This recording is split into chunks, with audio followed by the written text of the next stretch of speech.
Hello साथियों, स्वागत है आपका प्रेपअप एकेडमी के यूट्यूब चैनल पर। मैं सुमित आपका वेलकम करता हूं। आज हमारा जो डे है वो डे 8 है, यानी हमारी 8वीं क्लास है। चलिए हम सीधे क्लास क्वेश्चन की ओर बढ़ते हैं। क्वेश्चंस आपको स्क्रीन पर शो हो रहा होगा। इन 91 क्वेश्चन से हम स्टार्ट करते हैं। 90 क्वेश्चंस पिछली क्लासेज में हो चुके थे। हमसे बोला है कि which of the following number, this number आपको दिया है, इज एग्जैक्टली डिवाइडेड। मतलब ये जो नंबर है, नंबर कौन सा है, ब्रैकेट 4 की घात 61 प्लस 62 प्लस 4 की घात 63 और प्लस 4 की घात 64। ठीक है, इसको बताना है कि ये किससे विभाजित है। क्लियर है? चलिए देखिए, हम इस क्वेश्चंस में कॉमन निकाल लेंगे। कॉमन आपको दिखाई दे रहा होगा, यानी 4 की घात 61 आपको कॉमन दिखाई दे रहा होगा। तो अंदर क्या बचा, यहाँ पर कितना बच गया, 1 हो गया। यहाँ पर कितना बचा, जब 61 आ गया, 62 है तो 1। आप मुझे बताइए, जब 63 में से 61 चला जाएगा यानी कॉमन आ जाएगा तो कितनी बनेगा, 4 की पावर 2। और जब तो 64 में से 61 बाहर आ गया तो 4 की पावर 3 बना। तो आप सभी को पता है कि 4 की पावर 61 और अंदर ब्रैकेट में 1 प्लस 4 और 4 का वर्ग 16 और 4 की घात 3 यानी 64। और आप सभी को पता है कि नहीं, 4 की घात 61 और 4 16 और 4 20 और 1 21, यानी ये तो 21 हो गया और 21 प्लस 64। यानी आप सभी को पता है कि 4 की पावर 61 इंटू गुणा में, यानी 4 और 1 5 और 6 और 2 8। यानी अब आपको ऑप्शन पर डिपेंड करता है कि ऑप्शन क्या लगाना है। तो देखिए, क्या 3 से विभाजित है, नहीं है, लेकिन हाँ 10 से विभाजित जरूर हो जाएगा, क्योंकि 5 तो 85 में है और 4 की घात 61 में से हम 2 चुरा लेंगे। तो अंधा आदमी बता देगा कि 2 पंजे कितने होते हैं, 2 पंजे 10 होते हैं। क्लियर? यानी B is the right answer. यानी आपकी बात समझ में आया कि 10 इस क्वेश्चंस का आंसर हो जाएगा। ठीक है, चलिए इसी के साथ नेक्स्ट क्वेश्चन की ओर बढ़ते हैं।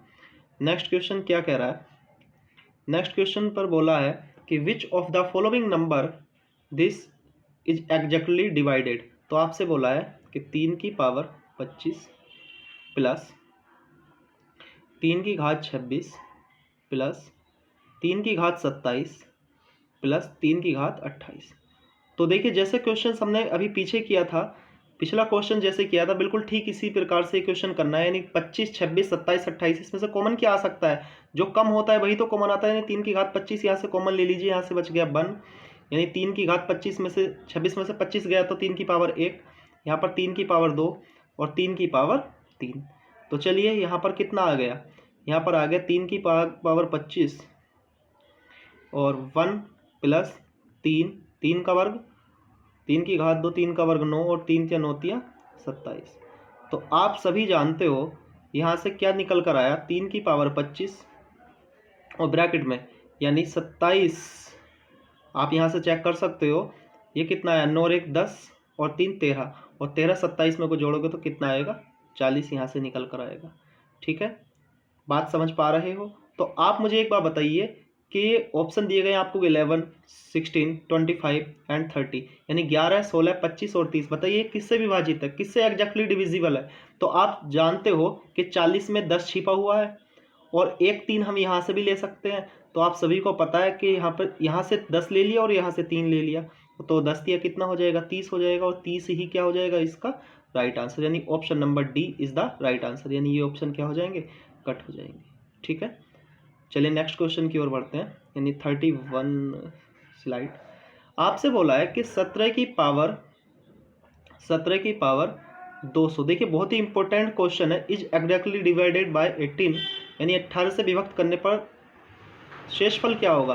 तो आप मुझे एक बार बताइए, इसके बहुत सारे तरीके हैं, तो 17 की पावर कितनी है, 200, और उसको भाग लगाना है 18 से। तो आप मुझे एक बार बताइए भाई, 18 से भाग लगाना है 17 को, तो क्या मैं 17 को 18 माइनस 1 भी तो लिख सकता हूँ, यानी 18 माइनस 1 इज इक्वल टू 17, यानी 18 माइनस 1 की पावर कितना, 200। तो यहाँ से किससे भाग लगाना है, यानी 18 से भाग लगाना है। तो देखिए, जब 18 से 18 को भाग लगाए तो यानी क्या आया, 0, और यहाँ से 1 की पावर यानी -1 की पावर क्या बन गई, -1 की पावर 200 बन गई। तो आप सब जानते हो कि -1 की पावर 200 क्या आएगा, यानी 1 आएगा। और आप सभी को पता है यहाँ पर शेषफल क्या है, भाजक से छोटा आया, यानी जब 1 को 18 से भाग लगाओगे तो शेषफल तो 1 ही आएगा। तो 1 इज द राइट आंसर, यानी ऑप्शन नंबर सी। आप सब जानते हो, आप मुझे एक बार बताइए, अगर -1 की पावर ओड है, अगर -1 की पावर ओड है तो आएगा -1। अगर -1 की पावर इवन है यानी सम है तो क्या आएगा, +1। तो यहाँ पर -1 की पावर जो 200 थी, 200 कैसी है, सम है, जिसको इंग्लिश में क्या बोलते हैं, इवन। क्लियर, बात आई सभी की समझ में? उम्मीद करता हूँ बात समझ में आई होगी। चलिए नेक्स्ट क्वेश्चन की ओर बढ़ते हैं, ठीक है, समय की बर्बादी ना करते हुए। 32। चलिए मैं यहाँ पर आपको कॉमन फैक्टर यानी उभयनिष्ठ गुणनखंड समझाने का प्रयत्न करता हूँ। तो आपसे बोला है कि x की पावर n माइनस a की पावर n, ये कंडीशन होती है, और ऐसी होता है x की पावर n प्लस a की पावर n। तो मैं दोनों चीज़ों को यहाँ पर समझाने का प्रयास करता हूँ। आप मुझे एक बार बताइए, मैंने बोला a की घात 2 माइनस b की घात 2, तो इसका फार्मूला आप बचपन में जानते होंगे, अब तो बुजुर्ग हो गए। तो a square minus B square यानी a माइनस बी और a plus B, a minus B और a प्लस बी। आपने क्या सीखा कि जब a की पावर 2 माइनस बी की पावर 2 का फार्मूला a माइनस बी और a प्लस बी होता है, तो इसके दोनों ही फैक्टर होंगे a minus B a plus B. तो ऐसे ही यहाँ पर x की पावर n माइनस a की पावर n, जब n बराबर क्या है, सम हो, यानी n is equal to even हो, तो इसके दोनों फैक्टर संभव हो सकते हैं। कौन कौन से, x माइनस a और x प्लस a। अगर x is equal to even है तो इसके दो फैक्टर संभव है, यानी x माइनस ए और x प्लस ए। क्लियर। अगर आप मुझे एक बार बताइए, x की पावर n और माइनस a की पावर n, यदि n is equal to odd है, ओड का मतलब विषम है, तो आप सभी जानते हो कि a cube minus B cube का क्या फार्मूला होता था, बोलो बचपन में क्या होता था भाई, a माइनस बी ब्रैकेट शुरू a square plus A B और प्लस बी स्क्वायर। क्लियर। तो आप मुझे एक बार बताइए, क्या इसका a माइनस बी फैक्टर है? तो अगर x की पावर n माइनस a की पावर n, यदि n is equal to odd है, n क्या है, विषम है, तो केवल इसका x माइनस a ही फैक्टर होगा, संभव होगा, x प्लस a नहीं होगा। बात आ रही है समझ में? ठीक है। चलिए नीचे वाले कंडीशन को देखते हैं। यदि x की पावर n प्लस a की पावर n, यदि n विषम है, यदि n विषम है तो आपको अच्छे से पता है a की घात 3 प्लस b की घात 3 का क्या फार्मूला होता था, यानी a प्लस बी और क्या होता था, a square minus A B और प्लस बी स्क्वायर। तो आप लोग क्या जानते हो, आप लोग ये जानते हो कि यदि x की पावर n और प्लस a की पावर n होगी और n बराबर विषम होगा यानी ओड होगा, तो केवल इसका x प्लस a ही फैक्टर निकल कर आएगा, बाकी अन्यथा कोई फैक्टर नहीं होगा। और आप जानते हो यदि x की पावर n और प्लस a की पावर n, यानी प्लस वाले केस में सम पर कोई फैक्टर निकल कर यहाँ पर नहीं आता, क्योंकि आप जानते हो कि a square plus B square का यहाँ पर कोई फैक्टर निकल कर नहीं आएगा, यानी यहाँ पर कॉमन फैक्टर यानी CF नहीं होगा। बात आ रही है समझ में? तो आपको सिर्फ ये चीज़ें ध्यान रखनी है कि यदि x की पावर n और माइनस a की पावर n, अगर n क्या है, यदि n इवन है, यदि n इवन है तो इसके दो फैक्टर संभव है, x माइनस a और x प्लस a, दोनों संभव है। बात आ रही है समझ में? यदि n is equal to odd है, अगर n is equal to odd है यानी विषम है, तो केवल इसका x माइनस a ही फैक्टर आएगा। अगर x की पावर n माइनस a की पावर n प्लस a की पावर n, यदि n क्या है, यदि n इज इक्वल टू क्या है, एक इवन नंबर है, एक इवन नंबर है, तो इसका कोई फैक्टर निकल कर नहीं आएगा। यदि n is equal to odd है, यदि n is equal to odd है यानी विषम है, तो केवल इसका x प्लस a ही फैक्टर निकल कर आएगा। उम्मीद करता हूँ आप कॉमन फैक्टर यानी CF समझ में आए। अरे CF, GF नहीं, CF common factor, COMMON common factor. बात आ रही है समझ में? चलिए सीधे क्लास की ओर बढ़ते हैं।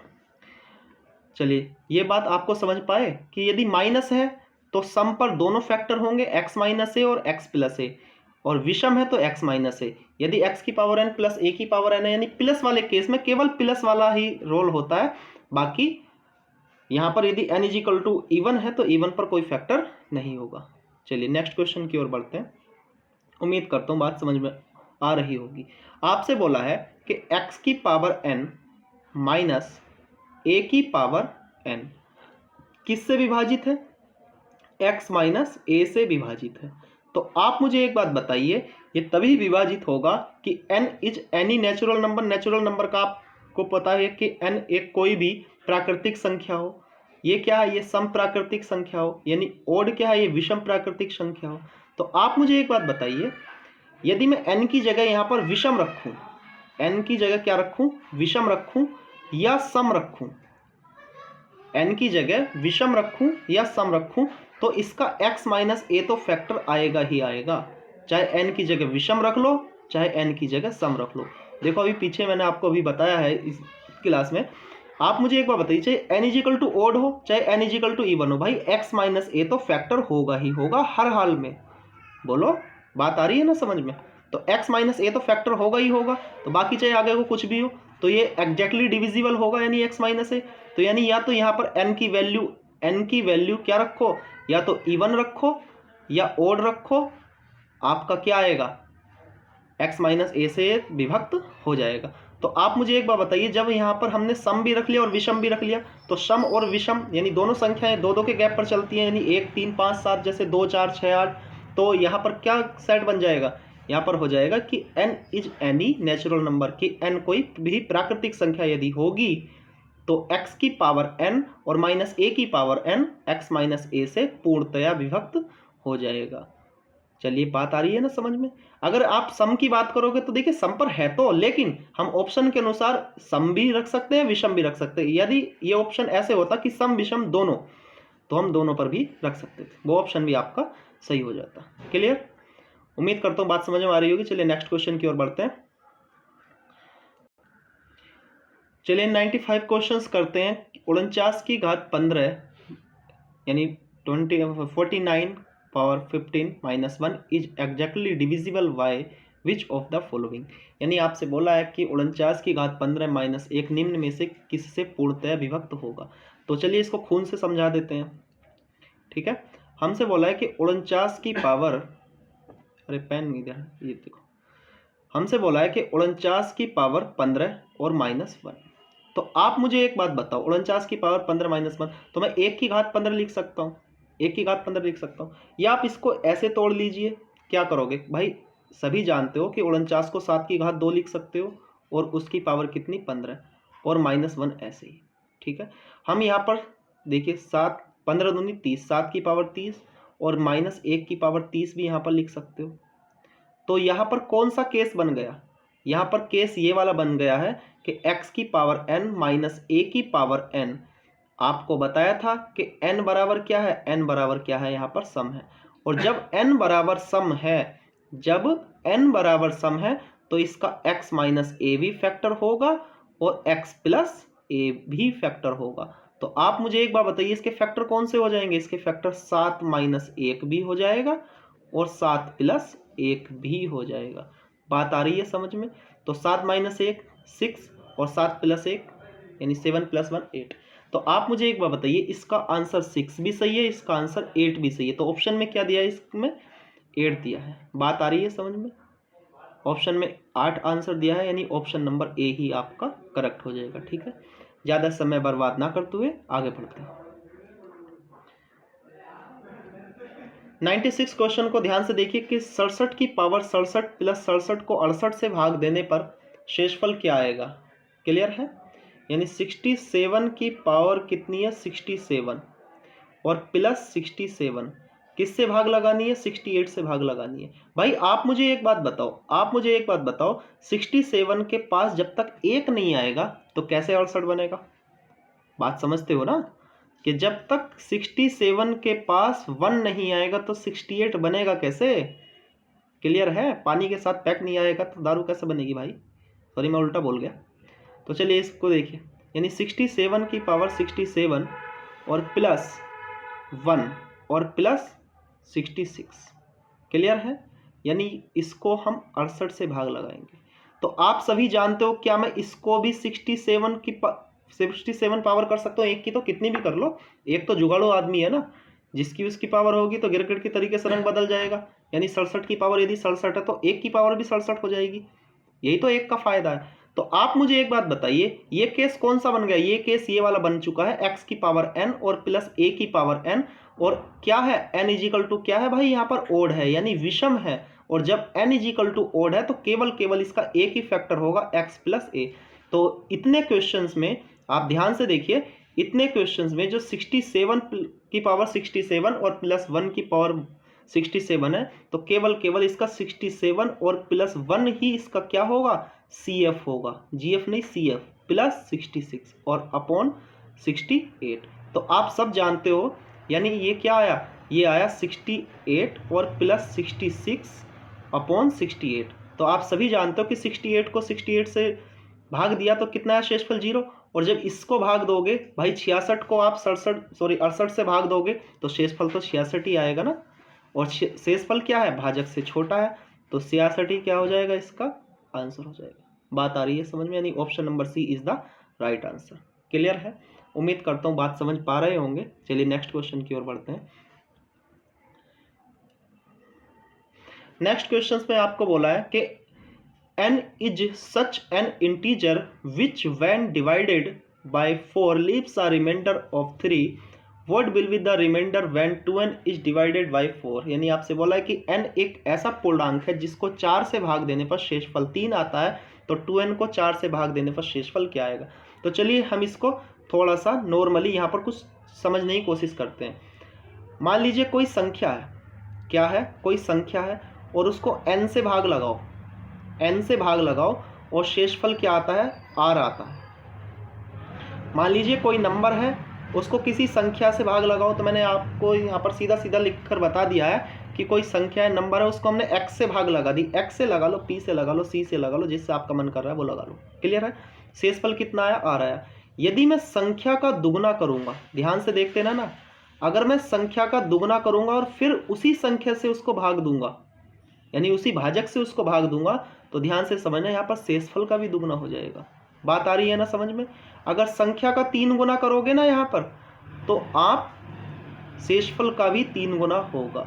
बात आ रही है ना समझ में, यानी संख्या का जितना गुना शेषफल का भी उतना ही गुना होगा। लेकिन ध्यान रहे कि शेषफल कभी भाजक से बड़ा नहीं आता, यदि आता है तो उसको एक बार और भाग लगा देते हैं। चलिए इस क्वेश्चन में ऐसा ही समझने का प्रयास करते हैं। ये क्वेश्चन इसी पैटर्न पर है। हमने बोला कि n एक ऐसा पूर्णांक है, n एक ऐसा पूर्णांक है जिसको 4 से भाग लगाने पर शेषफल 3 शेषफल आता है। तो चलिए इसको खून से देख लेंगे, कितना शेषफल आता है, 3 शेषफल आता है। शेषफल कितना आता है, रिमाइंडर 3 आता है। तो आपसे बोला है कि 2n को 4 से भाग दें, तो 2n का मतलब आप समझ रहे हो कि संख्या का दुगुना किया है। देखो यहाँ पर n का दुगुना किया है ना 2n, तो यहाँ पर शेषफल का भी दुगुना होगा। तो चलिए इसका भी दुगुना करिए, तो शेषफल का दुगुना कितना आएगा, 6। लेकिन यहाँ पर शेषफल क्या है, ये भाजक है ना 4, तो यहाँ पर शेषफल क्या है, भाजक से बड़ा है, और कभी भी शेषफल भाजक से बड़ा नहीं होता। अगर ऐसा होता है तो एक बार और 4 से भाग लगा दो, तो 2 इज द राइट आंसर। बात आ रही है समझ में, यानी बी ऑप्शन इज राइट।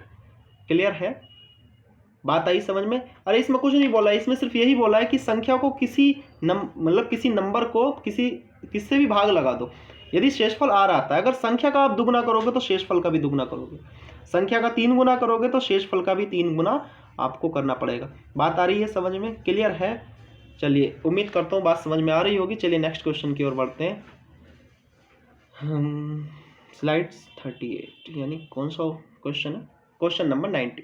हमसे बोला है कि given is exactly divisible by a given particular number, which of the following numbers will be is divisible by which number. यानी आपको दिया गया है कि एक विशेष संख्या से पूर्णतया विभक्त होता है, निम्नलिखित में से कौन सी संख्या किस संख्या से विभक्त होगी। तो आपसे बोला है, ध्यान से देखिए, इसका मतलब क्या है कि 2 की घात 32 और प्लस 1, 2 की घात 32 प्लस 1, यानी आपको ऑप्शन बताना है कि ये किससे डिविजिबल है। दिया गया है एक विशेष संख्या से पूर्णतया विभक्त होती है कि निम्नलिखित में से ऐसी कौन सी संख्या किस संख्या से विभक्त होगी। क्लियर है, तो आप ध्यान से समझिए, 2 की पावर 16 यानी 32 तो हो जाएगा, 2 की पावर 16 की घात 2 और प्लस 1 की पावर की घात 2। तो अगर मैंने इसको ये लिख लिया कि 2 की घात 16 की घात 2 और प्लस 1 की पावर 16 की घात 2, है ना, ए की पावर 16 की घात 2। तो ये केस कौन सा बन चुका है? ये केस बन चुका है एक्स की पावर n प्लस ए की पावर n। और ये कॉमन फैक्टर जो होता है जब n इजिकल टू क्या हो, n इजिकल टू इवन हो, तो आप सब जानते हो कि n इजिकल टू जब इवन होगा तो इसका कोई सा भी CF फैक्टर नहीं आता, यानी यहाँ पर CF धोखा दे जाएगा, यानी यहाँ पर CF नहीं होगा। बात आ रही है समझना, समझ में क्लियर है? अगर मैं इसको 2 की पावर 16 में तोड़ दूंगा तो यहाँ पर कॉमन फैक्टर बनकर आएगा ही नहीं। तो बात आप समझिए, यानी ऑप्शन नंबर पहला भी कट हो जाएगा और ऑप्शन नंबर सेकंड भी कट हो जाएगा, तीसरा तो किसी कीमत पे होगा नहीं, यानी option number D is the right answer. चाहे आप चेक कर लीजिए, यानी 2 की पावर 96 और प्लस 1। तो आप मुझे एक बात बता दीजिए, क्या 2 की पावर 32 या 96 नहीं होते? इसको लिख सकते हैं 2 की पावर 32 की घात 3 और इसको 1 की घात 3 भी लिख सकते हैं। तो सभी लोग जानते हैं, ध्यान रखिएगा कि x की पावर n प्लस a की पावर n का एक केस बन चुका है। कौन सा केस बन चुका है? x की पावर n प्लस a की पावर n का केस बन चुका है। यहाँ पर n क्या है? n इजिकल टू है ओड। 3 क्या है? एक विषम है, बोलो। और जब ऐसा विषम नंबर आता है x की पावर n प्लस a की पावर n में, तो इसका केवल x plus a he common factor निकल कर आता है, जिसको हम CF बोलते हैं। ठीक है भाई, चाहे CF बोलो GF बोलो, इस बात को आपकी मर्जी। क्लियर है? तो आप मुझे एक बात बता दीजिए, इसका कॉमन फैक्टर क्या निकल कर आया? इसका कॉमन फैक्टर निकल कर आया 2 की पावर 32 और प्लस 1। 1 की पावर 32 का मतलब तो आप समझ जानते हो, एक ही है। तो क्लियर है, बात आ रही है ना समझ में? तो इसके पेट में से, यानी 2 की पावर 96 प्लस 1 के पेट में से क्या निकल कर आ गया? 2 की पावर 32 प्लस 1 निकल कर आ गया। तो बात मैच हो गई, नहीं हो गई? तो यानी option number D is the right answer. Clear है? चलिए नेक्स्ट क्वेश्चन की ओर बढ़ते हैं। उम्मीद करता हूँ बात समझ में आ रही होगी। नेक्स्ट क्वेश्चन कहाँ गया भाई, किधर गया? चलिए नेक्स्ट क्वेश्चन की ओर देखते हैं। ये भी इंग्लिश मीडियम वाली लड़कियों के तरीके से हल कर रहा है, क्वेश्चन हाथ नहीं आ रहा। तो देखिए 99 क्वेश्चन देखिए, which of the following will be a common factor of 47 43 plus 43 43 plus 47 की पावर 47 प्लस 43 की पावर 47। यानी आपसे बोला है कि ये नंबर दिया गया है और का उभयनिष्ठ गुणनखंड, यानी उभयनिष्ठ गुणनखंड का मतलब आप जानते हो CF, यानी कॉमन फैक्टर आपको बताना है इसका। तो आप मुझे एक बात बता दीजिए, यानी पहले केस में देखते हैं, यहाँ पर 2 ब्रैकेट्स हैं, तो 47 की पावर कितनी है? 43, और प्लस 43 की पावर कितनी है? 43 है। तो आप जानते हो x की पावर n प्लस a की पावर n का केस नहीं बन गया? अरे बोलो, ये x की पावर n प्लस a की पावर n का केस बन चुका है ना। और n इजिकल टू क्या है? यहाँ पर ओड है, तो इसका केवल फैक्टर निकल कर आएगा 47 और प्लस 43 निकल कर आएगा, नहीं आएगा? तो जब इससे निकल ये 47 प्लस 43 निकल कर आएगा, तो इससे भी तो यहाँ पर भी तो ये ओड ही है, तो यहाँ पर भी आएगा 47 प्लस 43। तो आंख मीच कर जब 47 प्लस 43 दिखाई दे रहा है तो क्या आफत आ गई? यानी हम option number B is the right answer, क्योंकि सामने ही दिखाई दे रहा है ना। बात आ रही है ना समझ में? ठीक है। अबे भाई इसमें ये हो गया कि x की पावर n प्लस a की पावर n का जो केस बन चुका है, वो लड़ना नहीं है, वैसी केस है नाम का। तो n इजिकल टू ओड है, यानी ओड इजिकल टू ओड बोले तो विषम, ओड विषम है। तो आप जानते हो कि इसका केवल x प्लस a ही फैक्टर निकलता है, यानी x की जगह क्या है? x की जगह है 47 और a की जगह है 43। बात आ रही है ना समझ में? एक x है करण और a है अर्जुन, यानी करण अर्जुन प्लस में ही चलते हैं ओड वाले केस में। चलिए नेक्स्ट क्वेश्चन की ओर बढ़ते हैं। यानी लास्ट का क्वेश्चन है आज की वीडियो का, 100 क्वेश्चन, यानी हमारी सेंचुरी लगने वाली है या लगी गई। हमसे बोला है कि corresponding to given integers a and v where v greater 0, so 2 integers q and r must be such that. आपसे बोला है 2 दिए गए पूर्णांकों a तथा b।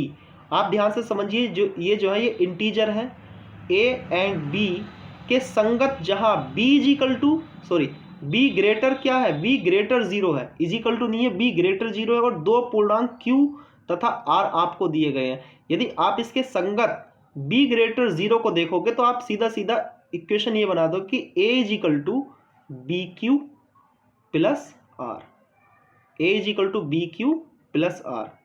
बात आई है ना समझ में? क्लियर? तो इसका ऑप्शन नंबर ए ही बिल्कुल is the right answer. Clear है? बात आ रही है समझ में? उम्मीद करता हूँ बात समझ में आ रही होगी।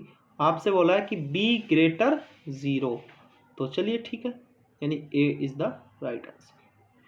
देखिए इन इनइक्वालिटी को देखोगे तो ये तो तीनों में सेम ही है, तो इन पर तो गौर देना ही नहीं है, तीनों में सेम ही है। चाहे आप बुक ओपन करिएगा और इस क्वेश्चन को देखिएगा, ये तीनों सेम ही है। क्लियर? तो यानी A is the right answer, A is equal to B Q plus R, और वेयर जो भी ये लिखा हुआ है। तो उम्मीद करता हूँ बात समझ में आई होगी, वीडियो समझ में आई होगी। तो लाइक शेयर तो बनता है, यदि वीडियो अच्छी लगी हो तो वीडियो पर लाइक शेयर, और कोई यदि इसमें कमी रह गई हो, इसको कैसा आगे करना चाहिए वो आप कमेंट में इसमें बता सकते हो। ठीक है, thank you so much, bye bye, take care.